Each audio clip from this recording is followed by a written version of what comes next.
하나님께서 이 아침에 우리에게 주시는 말씀은 구약성경 말라기 2장 10절에서 17절의 말씀입니다. 같이 읽겠습니다. 우리는 한 아버지를 가지지 아니하였느냐? 한 하나님께서 지으신 바가 아니냐? 어찌하여 우리 각 사람이 자기 형제에게 거짓을 행하여 우리 조상들의 언약을 욕되게 하느냐? 유다는 거짓을 행하였고 이스라엘과 예루살렘 중에서는 가증한 일을 행하였으며 유다는 여호와께서 사랑하시는 그 성결을 욕되게 하여 이방신의 딸과 결혼하였으니 이 일을 행하는 사람에게 속한 자는 깨는 자나 응답하는 자는 물론이요 만군의 여호와께 제사를 드리는 자도 여호와께서 야곱의 장막 가운데서 끊어버리시리라. 너희가 이런 일도 행하나니 곧 눈물과 울음과 탄식으로 여호와의 제단을 가리게 하는도다. 그러므로 여호와께서 다시는 너희의 봉헌물을 돌아보지도 아니하시며 그것을 너희 손에서 기꺼이 받지도 아니하시거늘 너희는 이르기를 어찌 됨이니까 하는도다. 이는 너와 내가 어려서 맞이한 아내 사이에 여호와께서 증인이 되시기 때문이라. 그는 내 짝이요 너와 사약한 아내로 돼 내가 그에게 거짓을 행하였도다. 그에게는 영이 충만하였으나 오직 하나를 만들지 아니하였느냐? 어찌하여 하나만 만드셨느냐? 이는 경건한 자손을 얻고자 하심이라. 그러므로 내 심령을 삼가 지켜 어려서 맞이한 아내에게 거짓을 행하지 말지니라. 이스라엘의 하나님 여호와가 이르노니 너는 이혼하는 것과 옷으로 학대를 가리는 자를 미워하노라. 만군의 여호와의 말이니라. 그러므로 너희 심령을 삼가 지켜 거짓을 행하지 말지니라. 너희가 말로 여호와를 괴롭게 하고도 이르기를 우리가 어떻게 여호와를 괴롭혀 드렸나이까 하는도다. 이는 너희가 말하기를 모든 악을 행하는 자는 여호와의 눈에 좋게 보이며 그에게 기쁨이 된다 하며 또 말하기를 정의 하나님이 어디 계시냐 하매니라. 아멘. 계속해서 말라기를 가지고 설교를 합니다. 말라기는 예수님이 오시기 440년 전에 기록된 마지막 예언서입니다. 말라기 시대의 문제점은 계속해서 지난주에도 말씀을 드렸지만은 이스라엘 백성들이 하나님의 택하신 은혜에 대한 감사가 없었습니다. 하나님께서 이스라엘 택하여서 특별한 언약의 백성으로 만들어 주셨음에도 불구하고 감사하는 마음이 없었습니다. 이러한 내용이 그 시대의 문제였습니다. 그 결과 이스라엘 백성들은 예배와 가정이 오염되고 병들게 되었습니다. 하나님께 정없고 흠없는 동물을 제물로 드리라고 했지만은 좋은 것은 제사장들이 다 차지하고 하나님께 드리는 것은 병들고 온전치 못한 동물을 가지고 와서 하나님께 제물을 드렸습니다. 하나님께서는 그런 제물들은 받지 않으시겠다고 단호히 거절하셨습니다. 하나님께서 제물을 받지 않으시니 제사를 드릴 수가 없고 제사를 드리지 못하니 백성들이 죄사함을 받을 수가 없었습니다. 죄사함을 받지 못하니까 평안함이 없었습니다. 공동체와 국가가 무질서하고 혼란하게 되고 그래서 이것이 바로 예배에서 오는 잘못된 제사 속에서 오는 혼란과 무질서와 하나님에 대한 불순종으로 이어지게 되었습니다. 말라기는 오늘 본문에서 언약의 백성들이 가정생활에서 거짓을 행하였다고 고발하고 있습니다. 거짓이라는 단어가 오늘 본문에서 무려 4번씩이나 사용되었습니다. 10절에 자기 형제에게 거짓을 행하여 11절에 유다는 거짓을 행하였고 15절에 어려서 취한 아내에게 거짓을 행치 말지니라. 그리고 16절에 거짓을 행치 말지니라. 거짓이라고 하는 말이 반복돼서 하나님의 입에서 계속해서 나오고 있습니다. 이 이야기는 이스라엘 백성들의 제사 생활이, 가정 생활이, 삶이 전부 거짓으로 포장됐다는 겁니다. 거짓이라고 하는 말은 믿을 수 없다, 배반을 잘한다 라고 하는 뜻으로 쓰여졌습니다. 어떤 사람이 거짓을 행했다고 할 때에 그 사람은 믿을 수 없는 사람이고 언제든지 배반을 잘할 수 있는 사람이라고 하는 뜻입니다. 이스라엘 백성들이 거짓을 행하였는데 그 거짓은 무엇이냐? 이방신의 딸들과 결혼을 한 것을 거짓이라 이렇게 말하고 있습니다.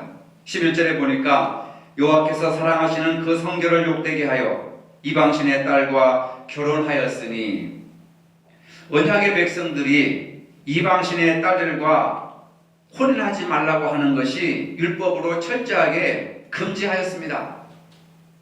단순히 이방 지역의 여자와 혼인하지 말라고 하는 것이 아니라 이방인이라고 해도 하나님을 잘 믿는 신앙이 있었습니다. 예를 들면 기생 라합이라든지 모압 여인 룻 등은 이방 여인이었지만 신앙생활을 잘했을 뿐만 아니라 예수님의 족보에도 올라가는 축복을 받았습니다.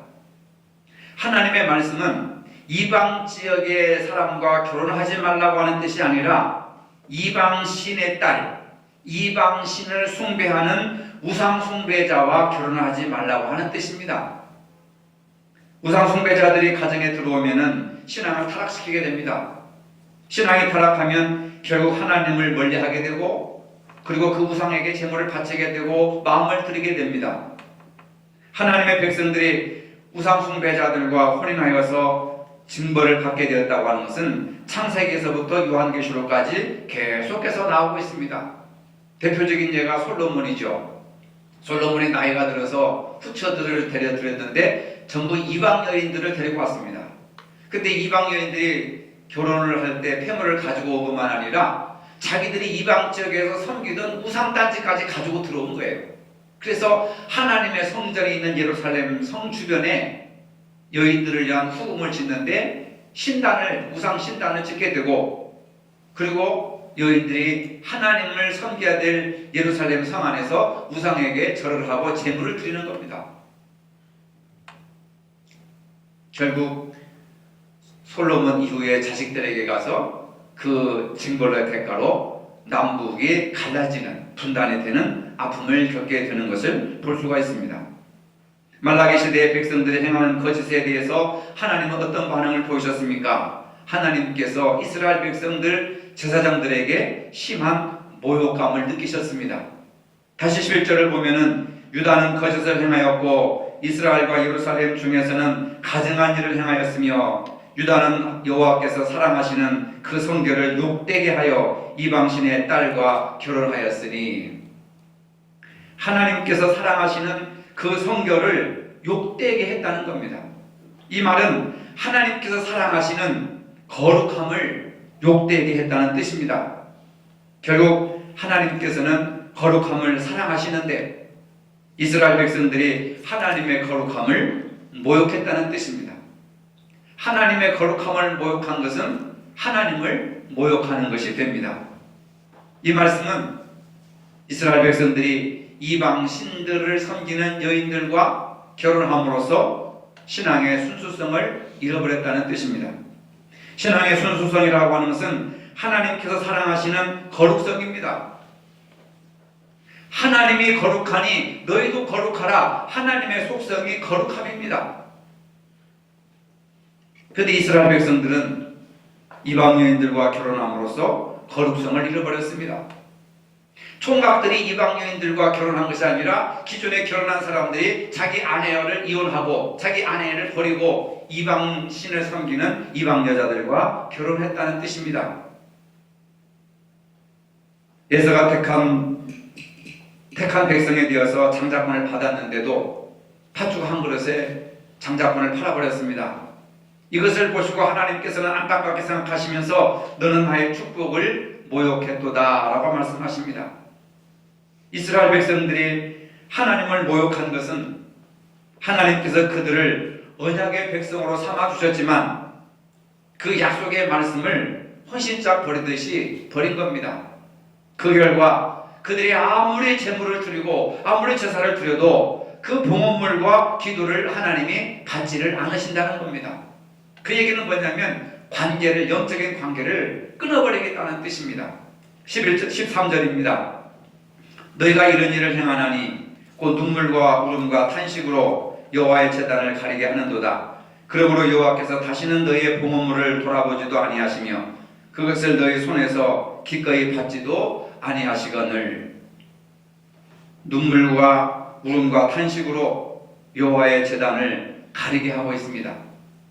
이방 여인과 결혼함으로써 이혼당한 이스라엘 아내들이 하나님 앞에 나와서 그 단이 덮일 정도로 슬픔과 눈물로 하나님 앞에 자신들의 형편을 호소하고 도움을 간구하고 있습니다.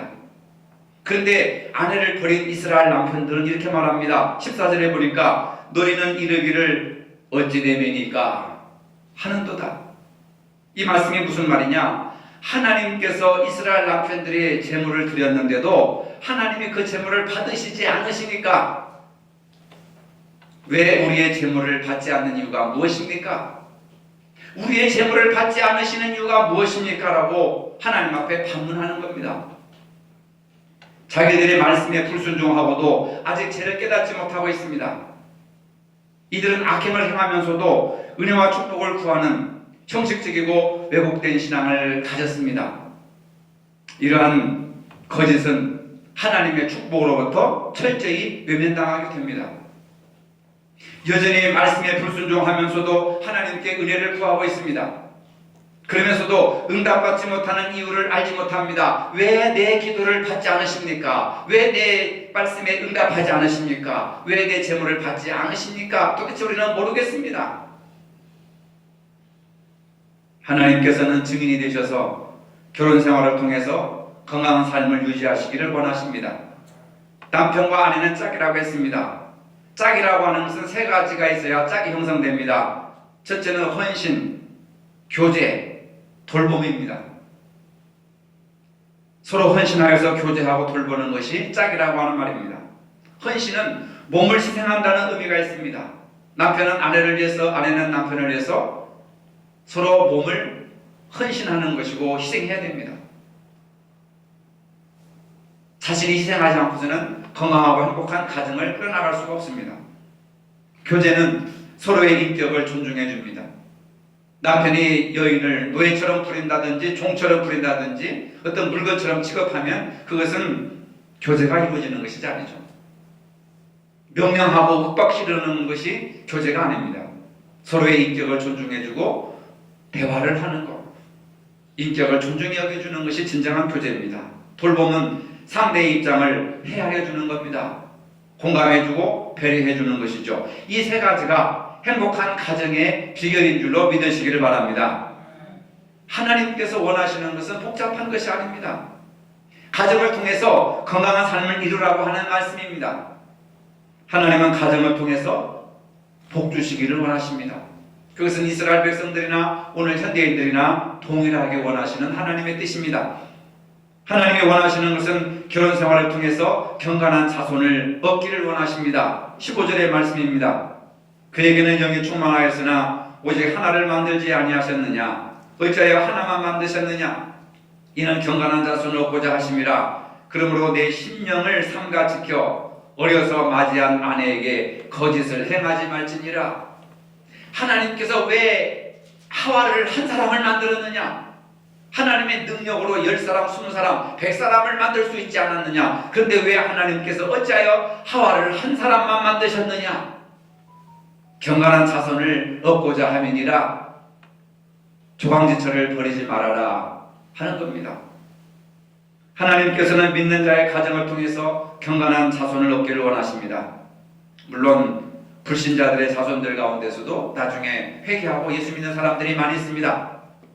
그런데 어려서부터 부모에게 복음을 듣고 경건하게 자란 자녀들은 신앙인으로 끝까지 살아남을 확률이 높습니다. 여러분들이 잘 아시는 디모데후서 1장 5절에 보니까 바울은 디모데의 믿음을 이렇게 말합니다. 이 믿음은 먼저 내 외조모 로이스와 내 어머니 유네게 속에 있더니 내 속에도 있는 줄을 확신하노라. 디모데의 믿음은 어렸을 때부터 외조모와 어머니로부터 물려받은 귀한 믿음의 유산이었다는 겁니다. 그러려면은 우리가 가정이 잘 되려면은 먼저 믿은 우리가 부모된 자들이 또 믿음의 선배된 자들이 삶을 통해서 본을 보여줘야 된단 말이에요.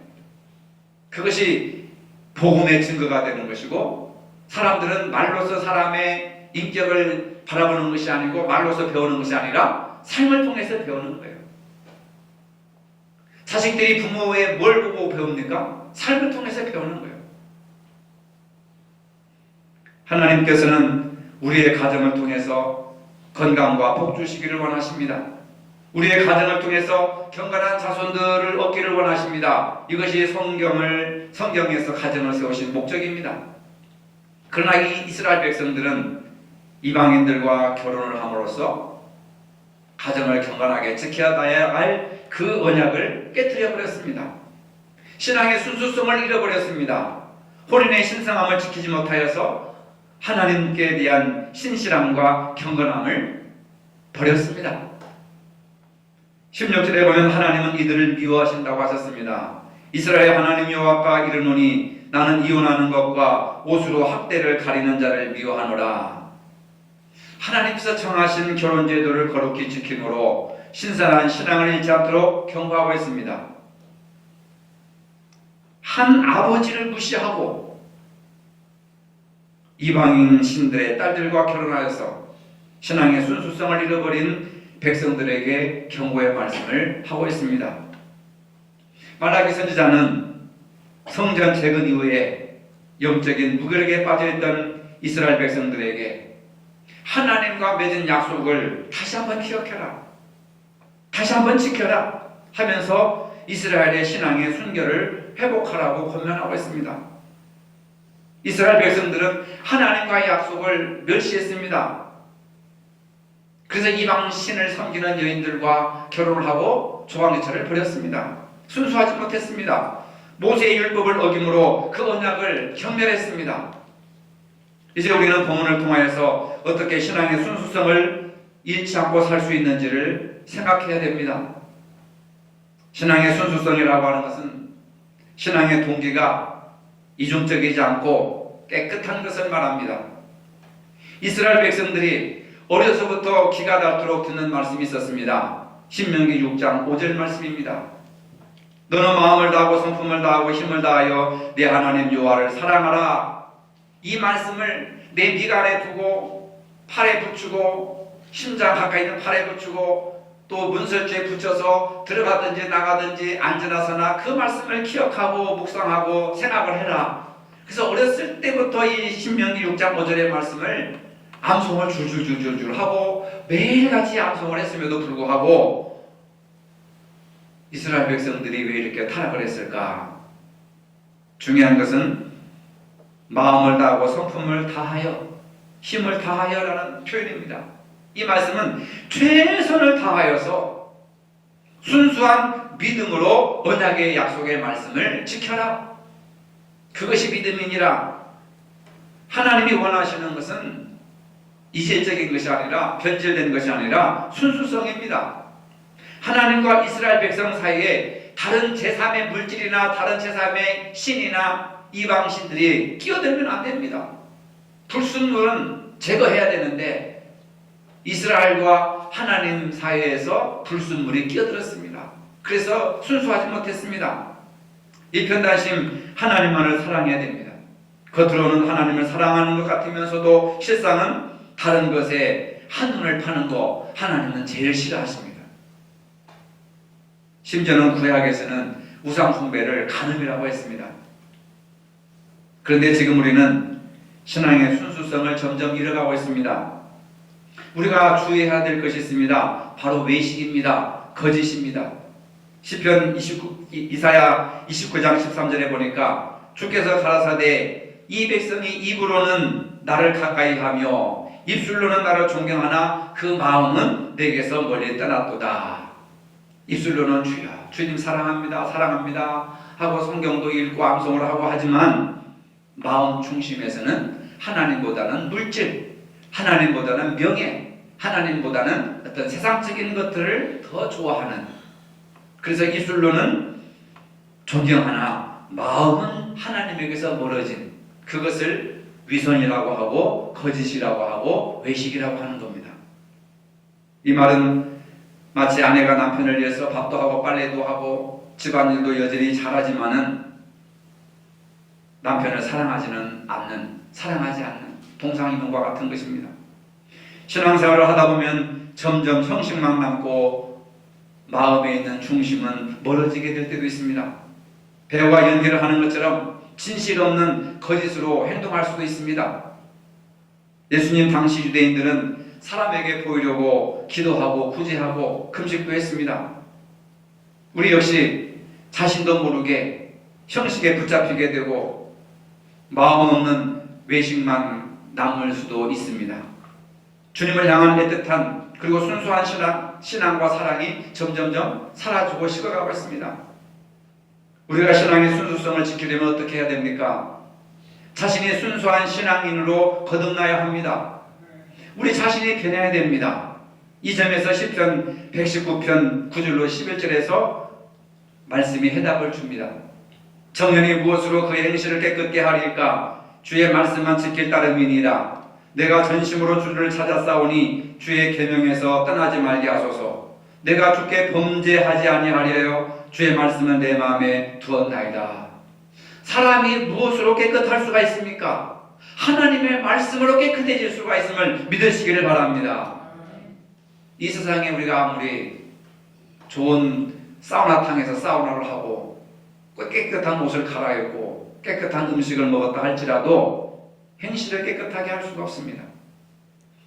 청년이 무엇으로 그의 행실을 깨끗게 하리까? 주의 말씀만 지킬 따름이니이다. 그래서 내가 깨끗하게 하기 위해서 주의 말씀을 내 마음에 두었다는 겁니다. 하나님의 말씀을 내가 내 것으로 먹고 살았다는 겁니다.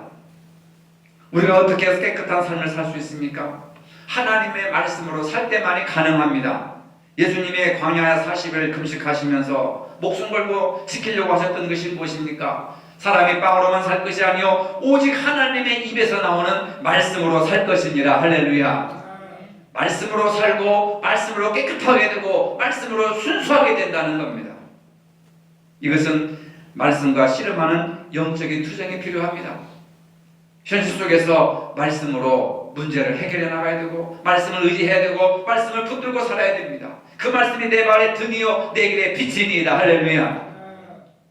하나님 말씀 자체가 순수합니다.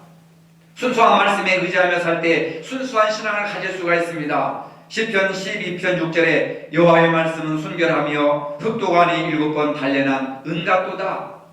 도가니에서 불순물을 다 제거하고 99.9의 그 정제된 황금처럼 은처럼 하나님의 말씀은 순도 100%의 말씀이다. 순수한 말씀이다. 시편 119편 140절에 주의 말씀이 심히 순수함으로 주의 종이 이를 사랑하나이다.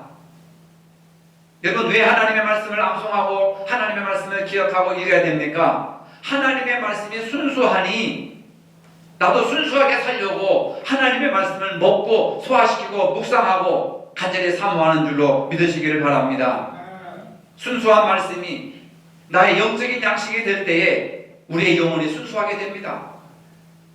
순수한 말씀은 우리의 눈을 밝게 합니다. 시편 19편 8절에 여호와의 교훈은 정직하여 마음을 기쁘게 하고 여호와의 계명은 순결하여 눈을 밝게 하시는도다. 말씀으로 충만한 사람은 사람을 바라볼 때 깨끗한 마음으로 사람을 바라봅니다. 내 영이 맑으면 내 눈이 맑아지고 맑은 눈으로 이웃을 바라보고 세상을 바라보고 역사를 바라보고 그리고 하나님을 바라봅니다. 근데 말씀이 순수한 말씀이 내 마음에 없는 사람들은 불신과 의심과 염려와 걱정과 근심으로 이웃을 바라보고 세상을 바라보고 하나님을 바라보는 오염된 눈동자를 가지고 있습니다. 하나님은 맑은 눈을 좋아하십니다. 비둘기처럼 맑은 눈, 어린아이와 같이 맑은 눈, 믿음의 주요 온전케 하시는 오직 예수 그리스도만 바라보는 눈을 예수님은 좋아하시고 하나님은 좋아하시는 줄로 믿으시기를 바랍니다.